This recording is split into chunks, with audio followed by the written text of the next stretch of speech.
I've lived in Toronto for about, pretty much half of my life now, and I work as a freelance journalist, and I specialize in, usually I say health and environment, but more specifically is urban health, which is something I studied in school, and now I guess I'm covering it on a freelance basis. What is urban health? Well, it's usually people describe it as you get urban health at the intersection between community health, which is social health, between the natural environment health, and then between economic health. So it's basically like a three-legged stool.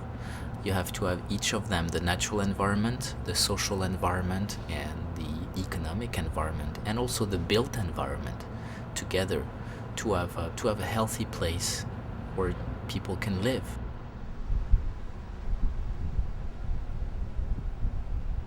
So, to be healthy, you need clean air, you need a job, you need a good house, you need green space, you need different different elements in one city. And so that's what really urban health is looking at, trying to improve or maximize each of these elements.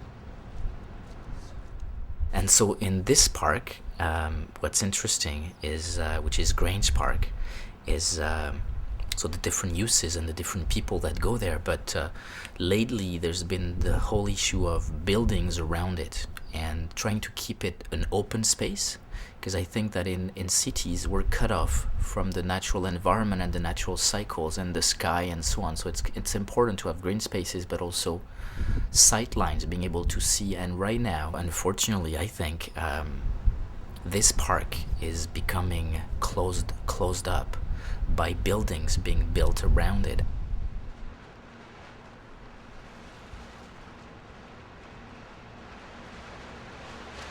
With the new building coming up, this Frank Gehry building, it's gonna destroy the open space atmosphere with a building that's very bland. It has nothing special. It's actually a big square box, and the community has fought against it, and that shows actually how different part of the community may have different needs. Some people were supportive of it, others were opposed. Unfortunately, the city of Toronto, the administration wanted this building because they're hoping to become again this inferiority complex of being a world-class city. They're hoping to get the Bilbao Guggenheim, and we're just getting a refurbished building and a big box.